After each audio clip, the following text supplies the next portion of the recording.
இயேசுவுக்கே புகழ். இயேசுவில் பிரியமானவர்களே, இன்று நம் ஆண்டவர் திருப்பாடல் 37 அதிகாரம் 4 வசனத்தினூடாக இவ்வாறு நம்மோடு பேசுகின்றார். ஆண்டவரிலேயே மகிழ்ச்சிகள், உன் உள்ளத்த விருப்பங்களை அவர் நிறைவேற்றுவார். ஆண்டவர் இந்த புதிய நாளே நம் ஒவ்வொருவருக்கும் கொடுத்திருக்கிறார். எங்களுடைய இதயத்தை புதுப்பிக்கிறதுக்கான ஒரு வாய்ப்பு. கடந்த காலங்களில் நாங்கள் எப்படியாக வாழ்ந்தோம் என்றது முக்கியமல்ல, நிகழ்காலத்திலையும் எதிர்வரும் காலங்களிலையும் நாங்கள் எப்படி வாழப்போகிறோம் என்றது தான் முக்கியம். அதற்காகத்தான் ஆண்டவர் எம்மோடு அன்றாடம் தன்னுடைய வார்த்தைகளினூடாக பேசி கொண்டிருக்கிறார். எங்களுடைய மனதை நாங்கள் மாற்றி அவருடைய பாதையில் பயணிக்கிறதுக்காக ஆண்டவர் நமக்கு இன்றைக்கு மீண்டுமாக ஒரு வாய்ப்பு கொடுத்திருக்கிறார். இந்த அதிகாலையிலேயே ஆண்டவரை தேடுறது என்பது எல்லோருக்கும் கிடைக்காத ஒரு விடயம். ஆனால் எங்களில் பலருக்கு அது கிடைச்சிருக்குதுண்டா ஆண்டவருடைய கிருபை எங்களுக்கு பரிபூர்ணமாக கிடைச்சிருக்கிறது என்றது தான் அர்த்தம். அதிகாலையில் எழும்பி நாங்கள் ஜெபிக்கிற ஒவ்வொரு விண்ணப்பங்களுக்கும் நிச்சயமாக ஒரு பலன் கிடைக்கும். ஏன்னா ஆண்டவருமே அதிகாலை வேளையில் தான் அவர் ஜெபிப்பார். அதே போல் நாங்களும் எங்களுடைய பழக்கங்களை நாங்கள் மாற்றிக்கொள்ளுவோம். இன்றைக்கு ஆண்டவருடைய வார்த்தை நம்ம ஒவ்வொருவருக்கும் தனிப்பட்ட விதத்தில் அநேக கருத்துக்களை தெரியப்படுத்துகிறது. பல நேரங்களில் நாங்கள் மகிழ்ச்சியை உலகத்தின் பொருட்களில், மனுஷர்களில் அல்லது சூழ்நிலைகளில் மட்டும்தான் தேடி செல்லுகிறோம். ஆனால் அவை அனைத்தும் மாறக்கூடியவை. அதை நாங்கள் ஒருபோதும் அதை நினைக்கிறதே கிடையாது. அதுதான் நிரந்தரம் என்று நாங்கள் ஓடிக்கொண்டிருக்கிறோம். இன்றைக்கு இருப்பது நாளைக்கு இல்லாமல் போகலாம். ஆனால் ஆண்டவரில் கிடைக்கும் மகிழ்ச்சி அது எப்பொழுதும் நிலையாய் நீடித்திருக்கும். அது வெளிப்புற சூழ்நிலைகளால் பாதிக்கப்படாத அமைதியையும் நம்பிக்கையும் நமக்கு நிறைவாக தரும்.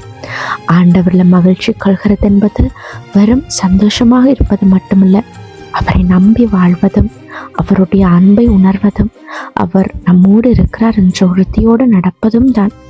நாங்கள் அவரை முதன்மைப்படுத்தும் போது நம் விருப்பங்களும் அவருடைய சித்தத்தோடு ஒன்றுபட தொடங்கும். அப்போது நம் இதயத்தின் ஆசைகள் ஆசீர்வாதமாக மாறும். இந்த காலையில் எங்களுடைய அனைத்து பாரங்களையும் ஆண்டவருடைய கரங்களில் ஒப்பு கொடுப்போம்.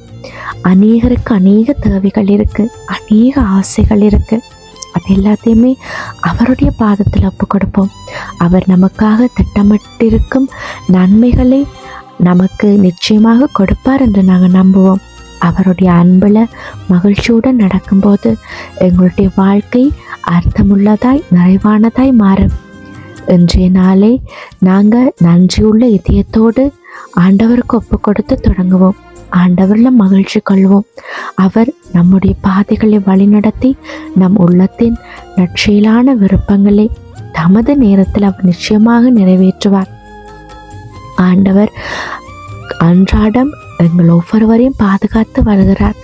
அதுவே அவர் எங்களுக்கு செய்கிற மிகப்பெரிய ஆசீர்வாதம், ஒரு உதவி.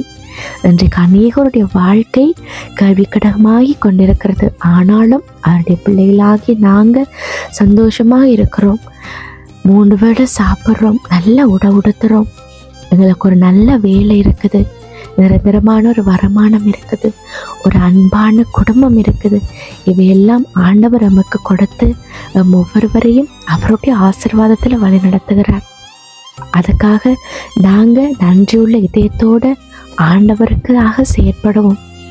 இன்றைக்கு நீங்கள் எந்த கவலைகளை நினைச்சு மறந்து கொண்டிருந்தாலும் இன்றைக்கு அதை விட்டு விடுங்க. ஏனெண்டா ஆண்டவரில் நீங்கள் நம்பிக்கை உள்ளவர்களாக இருங்க. அவர் உங்களுடைய உள்ளத்தண்ட தேவைகள், ஆசைகள், விருப்பங்கள், வேண்டுதல்கள் அனைத்தையும் அவர் நிறைவேற்றுவார். உங்களுடைய கவலைகளை அவர் போக்குவார். உங்களுடைய காயங்களை அவர் ஆற்றுவார். அவர் நம்பிக்கைக்குரிய தகப்பன். அவரை நம்புகிற யாவருக்கும் அவர் உண்மையுள்ள தேவனாக இருக்கிறார். அதனால் ஆண்டவருடைய வார்த்தையை விசுவாசிங்க. நிச்சயமாக நீங்கள் அவரெல்லாம் நம்பிக்கை வச்சுருந்தா உங்களுக்கான நன்மைகள் அனைத்தும் உங்களோட வாசல் தேடி வரும். அதுக்காக நீங்கள் காத்துருங்க. ஆண்டவரை தொடர்ந்து துதித்து போற்றி ஆர்ப்பரிங்க. அவர் நிச்சயமாக உங்களோட வாழ்க்கையில் நீங்கள் நினைக்க முடியாத காரியங்களை செய்து உங்களை மகிழ்ச்சியோடு செய்வார். ஆண்டவரில் உங்களில் மகிமை பெறுவார். கண்களை மூடி ஆண்டவர்கிட்ட ஒப்பு கொடுங்க. தகப்பனே, இந்த நாளை எனக்கு கொடுத்ததுக்காக உங்களுக்கு நன்றியப்பா. உலகத்தண்ட தற்காலிக மகிழ்ச்சிகளை விட உண்மையிலேயே உண்மையான மகிழ்ச்சி நான் கண்டடைய எங்களுக்கு உதவி செய்யுங்க. எங்களுடைய இதயத்தின் விருப்பங்களை உங்களுடைய சித்தத்தோடு இணைத்து இன்று முழுவதும் உங்களுடைய சமாதானத்திலும் அன்பிலும் நடக்க எங்களுக்கு உதவி செய்யுங்க. கூட இருந்து வழி நடத்துங்க, துணையாக இருங்க. குடும்பங்கள் நிறைவாக ஆசீர்வாதமாக உங்களுடைய அன்பில் இருக்கட்டும் அப்பா. ஆமேன்.